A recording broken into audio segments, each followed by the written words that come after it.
Hello guys, tignan nyo, tambak na yung trabaho ko. Grabe, sobrang dami. Tambak na yung trabaho. Thank you Lord, pero grabe yung kaba. Yung kaba ko pa uwi. Galing kasi kaming Bicol, kakauwi lang namin. Stranded kami ron kasi bagyo. Tapos ito na siya guys, naipon na siya. Ayun, sobrang dami oh. Actually, hindi lang to ngayon nangyari. Nangyari na to nung mga nakaraang pang mga buwan. Simula nag-affiliate ako, simula nag-start ako sa affiliate. Ganito, tuwing aalis kami ng 2 to 3 days, saan man kami magpunta, Manila man or province, or kahit saan, mag-staycation man kami. Tuwing uuwi kami ng after 2 to 3 days, basta ganun, kahit 2 days pa nga lang eh. Uuwi kami, ang dami na namin nadadatnan nito, kagaya nito. Grabe, ayan oh, gabundok na sila. Hindi mo na alam kung paano umpisahan. Grabe ang trabaho, tambak. Ayan. Legit yung kaba ko guys, kasi ba't ako kinakabahan? Kasi tambak na sila guys. Ito yung isang bagay na hindi alam ng mga bago sa affiliate. Bawal kasi yung natatambak yung mga free sample. Kagaya nito. Bawal yan. Bawal na natambak ng ganyan yan. Dapat, hanggat kaya nating gawan agad ng video, gawan na agad. Kasi, pagka lumagpas ng due date yan, sabay-sabay silang lahat. Tapos wala ka pa sa inyo para mag-shoot or para mag-promote. Yari ka. Ito yung mga panyo. Ayan o. Dami. Yan, isa-isahin na natin. Bubuksan ko na sila lahat para alam ko na yung pagkakasunod-sunod guys.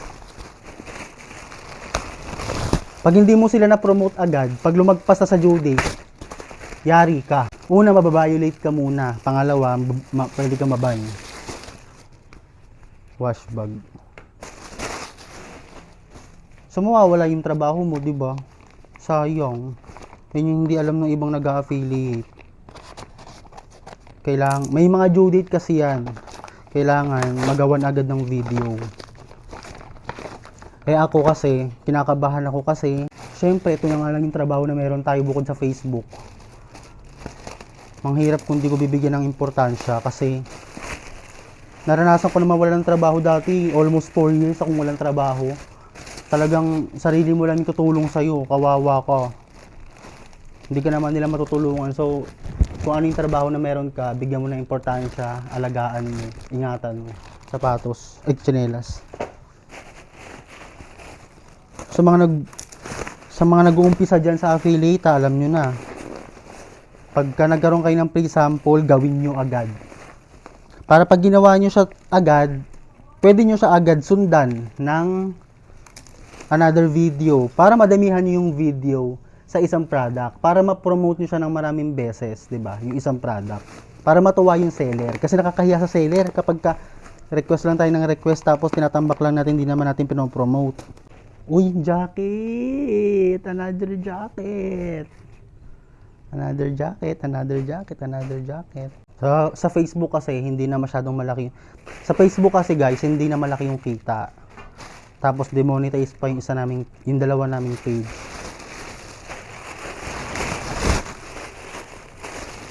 Kaya sobrang kabado ko. Laruan ng pusa. Hi! I'm so happy! Hindi kasi lahat guys nagkakaroon ng chance magtrabaho ng kagaya nito. TikTok affiliate. Yung iba hirap na hirap. Kaya pag ikaw na-try mo na sumahod, alagaan mo yan, ingatan mo yung trabaho na yan. Kasi hindi lahat nagkakaroon ng chance maging TikTok affiliate. Tsinelas ulit. Tsinelas. Pakahilig ko sa tsinelas. Tapos magkakaroon kayo ng mga mababait na tapos makakakilala kayo ng mababait na seller or brand. Kagaya nito, Huwilishi, apakabait. Lahat ng request ko na approve nila. Pero yung Huwilishi guys, sobrang ganda ng quality niyan, pang mall quality talaga. Sinelas, sinelas. Ang dami no? Kapagod.